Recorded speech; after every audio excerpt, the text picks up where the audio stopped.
Hello student, तो हम लोग रिवाइज करने वाले हैं इलेक्ट्रिक पोटेंशियल एंड कैपेसिटेंस को विद इन 5 मिनट। सारे फॉर्मुलेस देखने वाले हैं चैप्टर के। तो सबसे पहले शुरू करते हैं पोटेंशियल।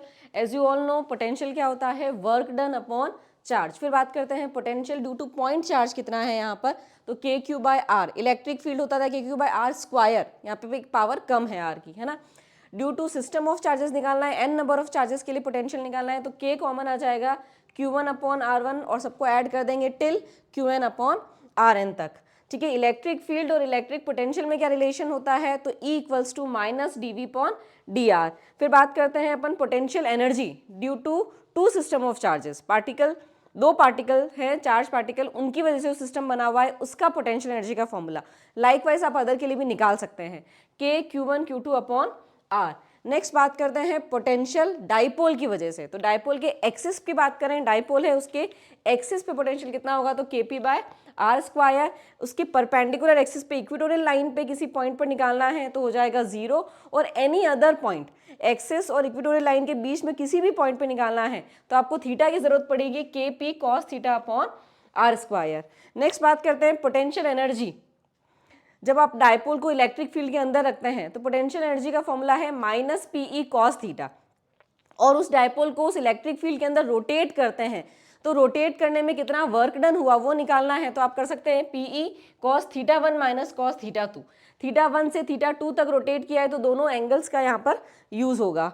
नेक्स्ट बात करते हैं कैपेसिटेंस की। तो कैपेसिटेंस का general formula C equals to Q upon V होता है। वहीं पर अगर स्फेरिकल कैपेसिटर की बात कर रहे हैं तो कैपेसिटेंस का फॉर्मूला कितना आ जाएगा? 4 pi epsilon not R।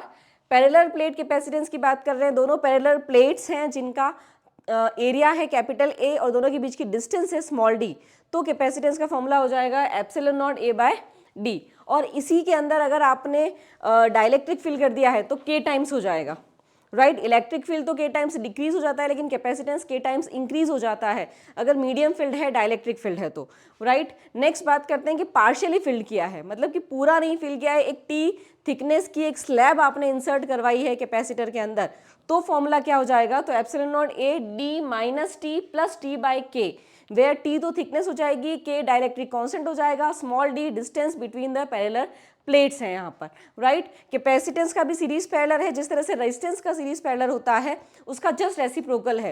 Resistance series में डायरेक्टली ऐड होते हैं, यहाँ पर पैरेलल में डायरेक्टली ऐड होते हैं, याद रखना है, और सीरीज में रेसिप्रोकल होकर ऐड होते हैं, और ये भी 1 अपॉन C इक्विवेलेंट आता है। तो फाइनली आपको वापस रेसिप्रोकल भी करना है अगर आप इस फॉर्मूले से कर रहे हैं तो, अदरवाइज तो आपको पता ही है C इक्विवेलेंट अगर आपको सीरीज में निकालना है 2 का तो C1 C2 upon C1 plus C2 से भी आप निकाल सकते हैं।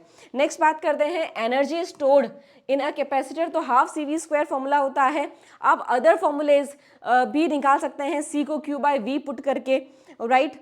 QV की टर्म्स में भी निकाल सकते हैं और QV की टर्म्स में निकाल सकते हैं, QC की टर्म्स में भी निकाल सकते हैं, right. Energy per unit volume की बात करें जिसको एनर्जी डेंसिटी बोलते हैं तो वो होता है half epsilon naught E square, where epsilon naught हो जाएगा परमिटिविटी वैक्यूम की और कैपिटल E हो जाएगा electric field. So this is the whole chapter in a nutshell.